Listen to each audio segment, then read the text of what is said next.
Vinicius is going to retire with more Champions Leagues and the same or more Ballon d'Ors as Ronaldinho and Neymar combined.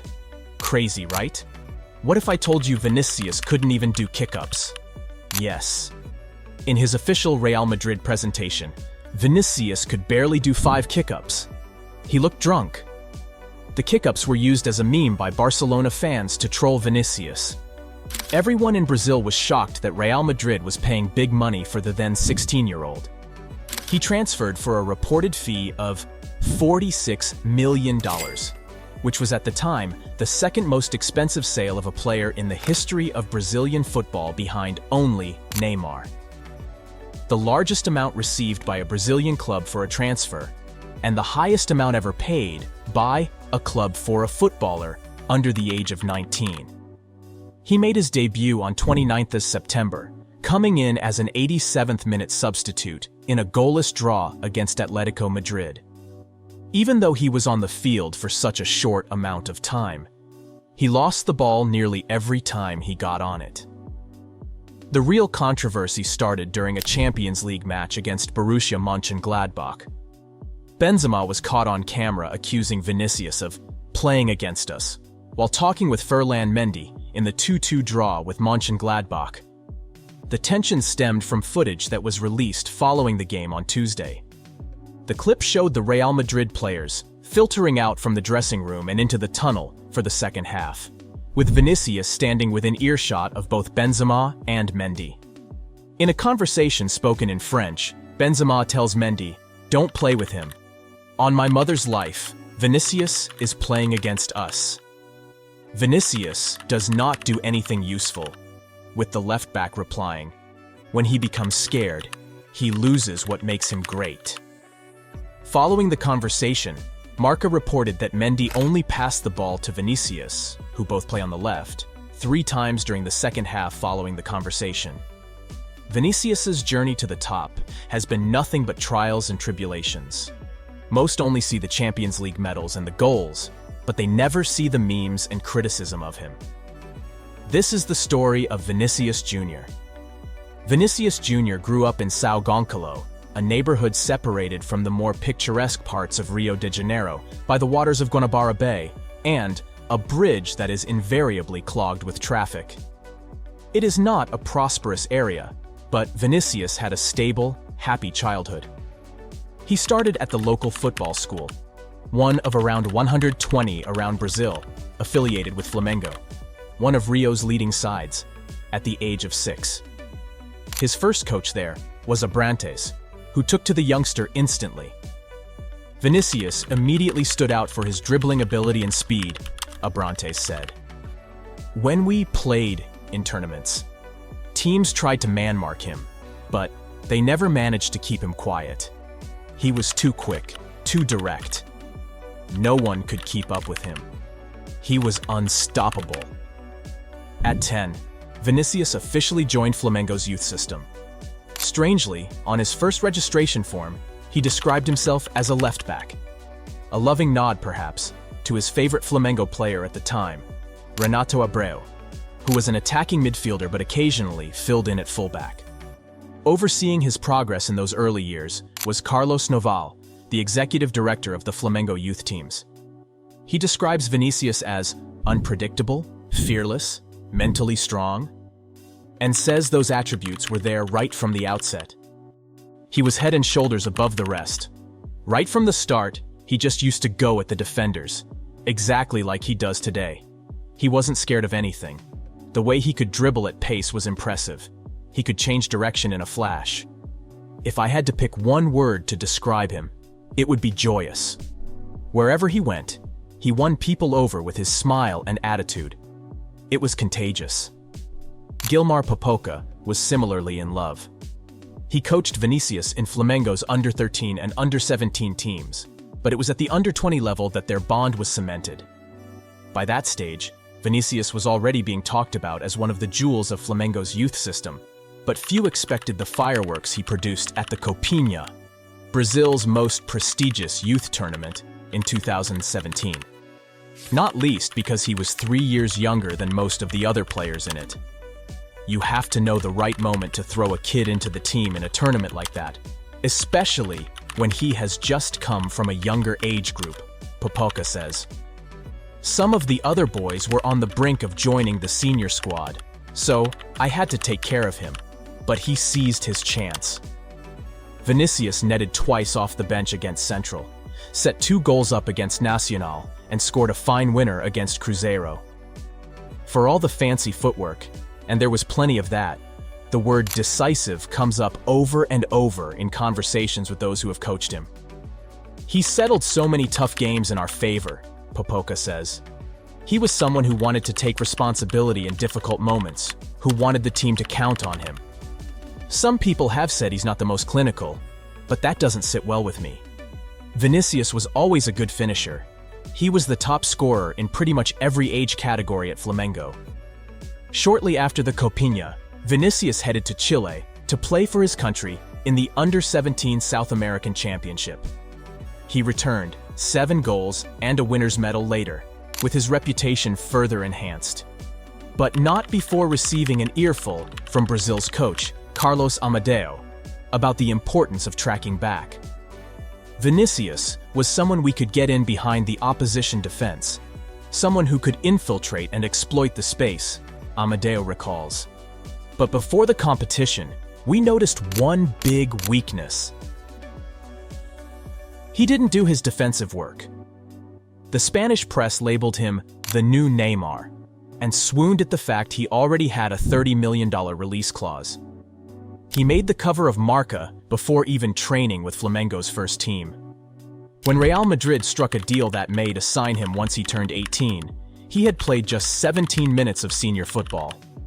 All of which raised an important question. Could this untested teenager cope with it all? Flamengo are a pressure cooker of a club at the best of times. Add the scrutiny that comes with a $45 million transfer for someone of that age, and he would have been forgiven for wilting in the spotlight. Those concerns were quickly dispelled. Vinicius. First months in the Flamengo first team had a light sugar rush texture. He scored 4 goals in 32 appearances, just 4 of them starts, in that 2017 debut season, and generally looked to be relishing his newfound fame. He showed he could live with the demands and the expectations placed upon him, says Amadeo. He always had that strong personality. He faces challenges head-on. Vinicius' flashy style was not to everyone's liking. The little boy who once used to tell opponents exactly how he was going to dribble past them divided opinions during his final 6 months in Brazil. A provocative crybaby celebration against Botafogo caused a prolonged bout of mud-slinging in the local press, while others complained he was doing too many tricks. Too much individualism, not enough teamwork, was Flamengo idol Dejan Petkovic's assessment. Wisely, Vinicius let his football do the talking. A deadly brace off the bench away to Emelec of Ecuador in the Copa Libertadores drew comparisons to countryman Ronaldo, and by the time the countdown clock on his move to Madrid reached 0, he was widely seen as Flamengo's most important player. Lots of European clubs had looked at signing Vinicius, including Barcelona. But Real Madrid was determined to get him, having lost out to their arch-rivals on another Brazilian starlet, Neymar of Santos, in 2013.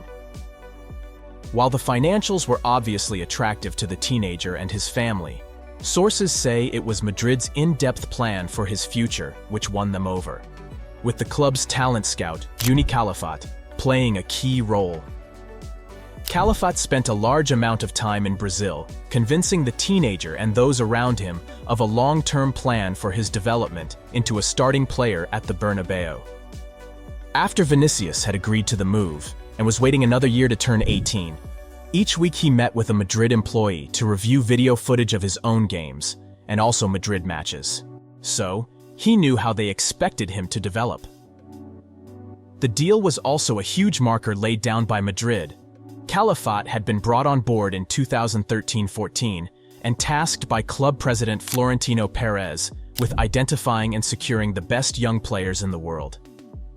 Vinicius' incredible physical and technical gifts were clear. Less easy to predict was the mental side, whether he would settle and thrive in Europe. So, there were risks involved, especially given the huge sum Madrid paid to secure him. Vinicius arrived as part of a strategic plan by Madrid to try and sign the best players before they exploded, Solari says. The football market has become terrible. And now, you see the fruits of this club strategy. A lot of bravery was required, and a very good eye for talent. So, the directors and the institution deserve praise for that. It did not take long for the new kid to make an impression. The cautious Lopetegui gave him just 12 minutes over 2 La Liga games though, and he mostly played with his own age group at Castilla. I think Real Madrid handled him well, putting him in the B team to start with, Popoca says. So, he could feel the weight of the shirt and get to know the Spanish style of football. When a 5-1 Clásico defeat away to Barcelona saw Lopetegui fired late the following month, Solari was promoted to run the first team and brought Vinicius up with him. It was not an easy atmosphere to come into, but the Argentinian felt the time was right. The Bernabeu crowd, suffering through a difficult campaign, quickly took to the kid's pace, dribbling, and positive energy. Supportive voices in the local press also seized on a positive story that reflected well on under-fire club president Perez. The only way to know if a player is ready is to play the games, Solari says. I could see that he deserved a chance to show what he could do. The connection with the fans came very quickly, as he is a very direct player who takes people on for the whole game. He generated a lot of expectations every time he picked up the ball. It got fans off their feet in the stands. He always transmitted a great joy, which seems to be part of his character. It makes you happy just to see him play. By January 2019, Vinicius was a regular starter in interim coach Solari's team. A first La Liga goal came against Alaves the following month, but the Copa del Rey was where he really shone. He racked up 6 assists and 2 goals in 5 early round ties, then ran Gerard Piqué ragged in a Clásico semi-final second leg, even though Madrid lost the game 3-0 at home. That bright start in Spain came to a very frustrating stop just a week later, however.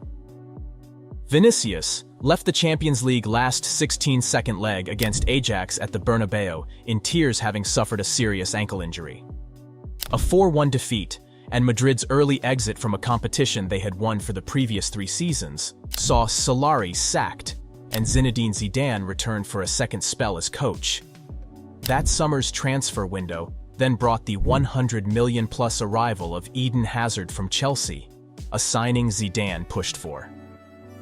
During his second Madrid season, Vinicius completed the 90 minutes just 7 times, contributing 5 goals and 4 assists in 38 appearances across all competitions. The relationship with Zidane was clearly difficult. The Galacticos' focus was often on what the youngster needed to do to improve, not on what he did well.